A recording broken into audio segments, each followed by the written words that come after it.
Welcome back to Process Cast with Mark Anderson and Samantha Blake, your go-to podcast for insights into business process management and the technologies transforming the way we work. In this episode, Samantha and Mark dive into a business process you can import into your HEFLO account for free. Click the link in the description to get it.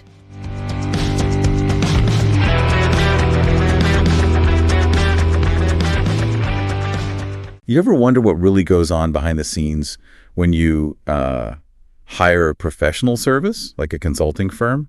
Can sometimes feel a bit like a black box, can't it? Oh, absolutely. Well, today we're kind of cracking that box open for you. We've managed to get our hands on this really fascinatingly detailed internal document that maps out the entire process of how consulting services are actually delivered. Mm-hmm. Think of it like getting the inside scoop on the structured approach these firms use to tackle client challenges and offer up those expert solutions. Exactly. And this isn't just some high-level, fluffy overview. It's a really granular look at the complete workflow. We're talking from the moment a client reaches out with a problem, Right, all the way to the final stages of billing and, project closure. It covers the specific steps, who does what, the different roles, and those really important checks and balances that are designed to ensure a successful outcome. And what's truly eye-opening is the sheer level of organization and thought that goes into this. It's clearly a process built for clarity, for effectiveness, both for the consulting firm and ultimately for you, the client. Definitely. So we're going to take you through the key phases, highlight the most insightful bits, and hopefully give you a much clearer picture of what's involved when you engage with a consulting service. Okay, let's unpack this, starting right at the beginning, understanding what the client really needs. Right. So the initial formal step is called register client request. And as this document lays it out, this is where that first contact, maybe it's an email, phone call, even a web form submission gets officially recorded. Okay. The critical thing here is capturing the essential info right from the get-go, who the client is, the specific service they're looking for, a description of the problem they're trying to solve, and any initial ideas on timelines. So it's about getting it formally into their system, like logged properly. And this registration, it isn't just passive recording. It actually kicks things off by generating a unique ID for the request. Mm-hmm. Like a tracking number? Exactly, like a tracking number for the whole thing, making sure nothing gets lost in the shuffle. And crucially, this also triggers a notification to what they call the consulting coordination team. So it's not just sitting there. Precisely. It gets things moving. Once that request is logged, the next stage is analyze client request. And this is where the contract manager plays a key role. Okay, the contract manager. Yeah. At this point, they really dig into that initial information to figure out a couple of vital things. First, does this request need a full-blown scope approval and a formal quotation? Or Always simpler. Right. Is the scope maybe already clear enough that they can move towards a quote pretty quickly? Or will they need more in-depth chats with the client to really nail down the requirements? That makes perfect sense. So there's an early filter, kind of, to figure out the level of detail needed. The document also points out, interestingly, that if the scope is already quite clear, maybe from past work with the client or standard service packages, then pre-agreed hourly rates might just be used. Yeah, that sounds like a smart way to streamline things when possible. It does. It's about, efficiency where the needs are pretty straightforward. But for the more complex or unique client needs, the process moves into the next phase, which is all about clearly defining the project and what it's actually going to involve. Exactly. Okay, so we move on to define scope and prepare quotation. This sounds like the real engine room of the initial planning stage. It really is. This is where the consultant, the subject matter expert, gets deeply involved. They detail exactly what's going to be delivered. The outputs. The outputs, the results the client can expect, along with a realistic timeline, the resources needed, and any underlying assumptions or, limitations of the project. It's all about setting crystal clear expectations on both sides, right from the start. Absolutely. Clarity here is just paramount for a successful project. Totally. And based on that carefully defined scope, a formal quotation is then developed. And this isn't just a ballpark figure. It's a detailed cost breakdown, the billing structure, fixed fee, daily rate, hourly, whatever it is, and all the relevant terms and conditions for the engagement. The document mentions they often use standardized templates for these, which, makes sense for consistency. Yeah, keeps things uniform. And it's interesting that even at this relatively early stage, the proposed quote might need internal approval before the client even sees it. That really highlights those built-in checks and balances within the firm, doesn't it? That's a critical point, absolutely. It's about making sure what's being proposed, scope, price, lines up with the firm's capabilities, their strategy, their financial targets, which then naturally leads us to the next step, making sure that quote is accurate before the client sees it. Right. We're talking about validate quotation. Yeah. And this, John, falls back to the contract manager again. Their task here is to rigorously review that prepared quotation. They're essentially acting as a quality control check, aren't they? Looking for inaccuracies, making sure everything in the scope is covered, and confirming it follows all the internal pricing rules and guidelines, like a second pair of eyes. Exactly, a crucial second pair of eyes.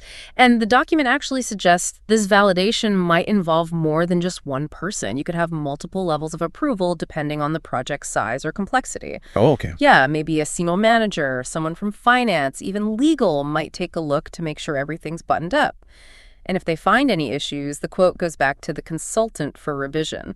We've actually seen data suggesting that having someone outside the immediate project team validate often catches things. Things the consultant might miss. Exactly, which leads to fewer client disputes down the road. So it's an iterative process to get it just right before it reaches the client.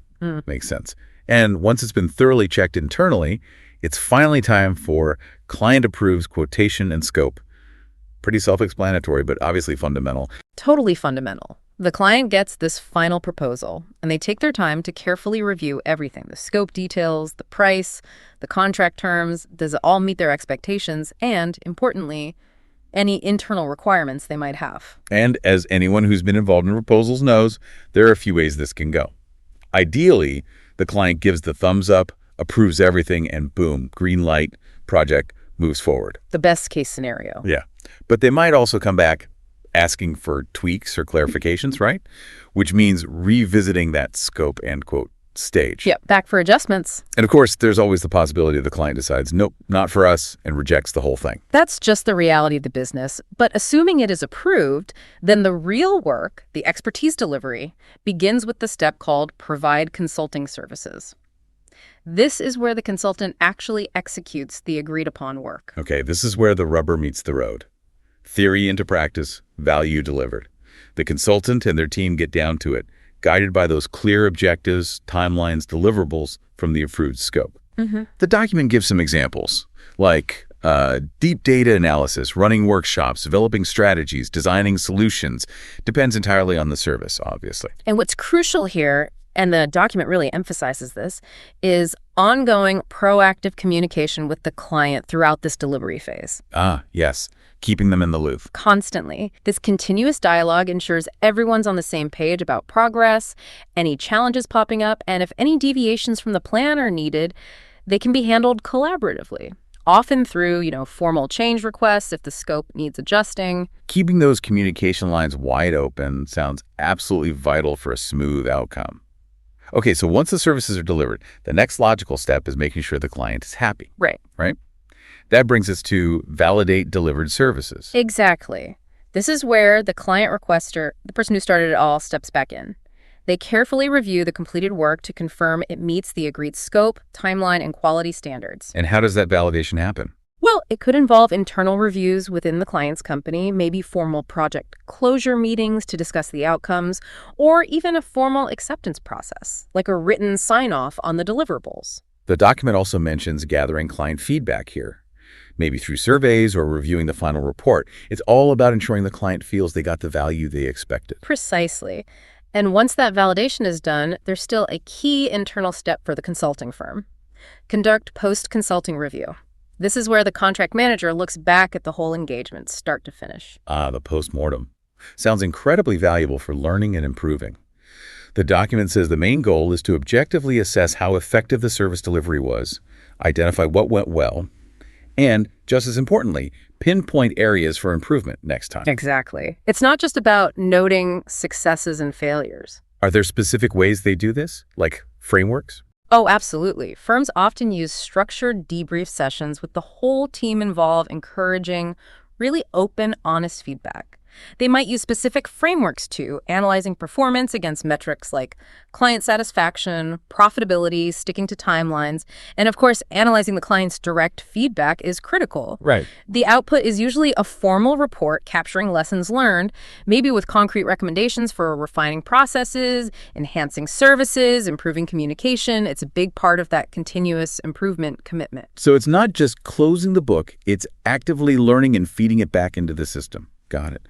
Now, we've covered the delivery and the review, but there's the crucial business side. Verify billing information. Ah, yes, the money part. This is a critical admin step, again, handled by the contract manager. They meticulously ensure all the financial details are accurate and complete before an invoice goes out. Makes sense. What are they checking specifically? They're double-checking the client's invoicing contact info, the agreed payment terms, the correct billing method, fixed fee, time-based, whatever, and any other specific instructions. Basically, dotting the I's and crossing the T's financially. You can immediately see why that scrutiny is essential. Get it wrong here, and you've got invoicing errors, payment delays, maybe even client disputes. Exactly. The inputs are the approved, quote, client billing preferences, project records. The output is basically the green light for the finance team to generate the invoice. Which leads us straight to manage billing. Yep. As the document outlines, this covers all the operational stuff. Actually creating the invoice, issuing it, and diligently monitoring it for payment, all based on that verified info. So generating the document, making sure it's correct, getting it potentially validated by finance, sending it out, and then tracking the payment. It's like a mini process within the bigger framework. Pretty much. Triggered by service completion and that verified billing data. And finally, we reach the end. Consulting completed. This marks the formal closure of the engagement from the firm's perspective. Services delivered, validated, billing underway. Done. That's the final milestone. Okay, so we've walked through the whole sequence, start to finish, but to really get it, it helps to know who the key players are and their roles. The document clearly lays out three main ones. First, the client requester. Yes, the client requester. That's the person or team on the client side who kicks the whole thing off.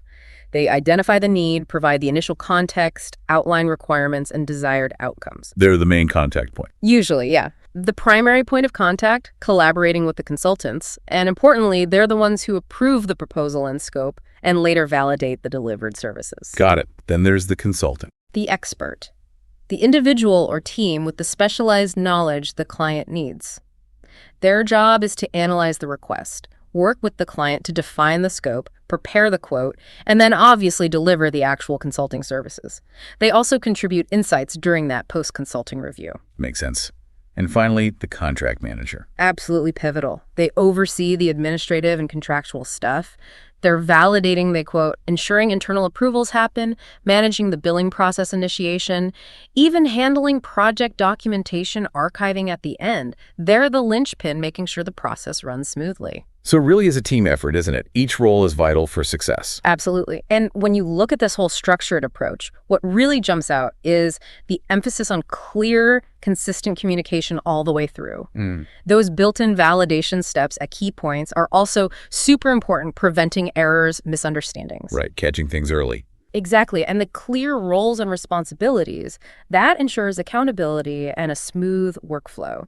It's a system designed not just to deliver solutions, but to manage expectations and ensure a transparent, positive experience for everyone. It really does show that high-quality consulting is way more than just giving advice. It's a carefully managed process. Thinking about this structured approach, it makes you wonder, what other service industries could really benefit from such a clear workflow? That's a good question. And, as a consumer or even as a professional in a totally different field, understanding these internal processes can be surprisingly empowering, can't it? It gives you a better sense of what to expect, where the crucial points are, maybe even how to engage more effectively with service providers generally. That's a really insightful point to think about. Maybe looking into the operational frameworks of other service businesses could offer similar valuable perspectives on how they create and deliver value. It definitely gives you a new lens to look at these professional interactions through. Well, that's certainly some valuable food for thought. Thanks so much for joining me today to explore this fascinating breakdown of the consulting process. My pleasure. It was interesting to unpack. Until our next discussion, keep those insightful questions coming.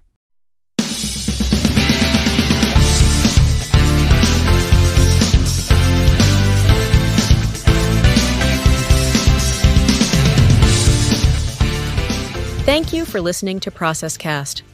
This episode was brought to you by HEFLO, the BPM platform that empowers businesses to document, automate, and optimize their processes with AI. Experience the intelligence to simplify complex business processes and accelerate your growth with our complete management solution. Visit heflo.com to learn more. Be sure to follow ProcessCast for more insights on business process management, and don't forget to share this episode with your network. Until next time.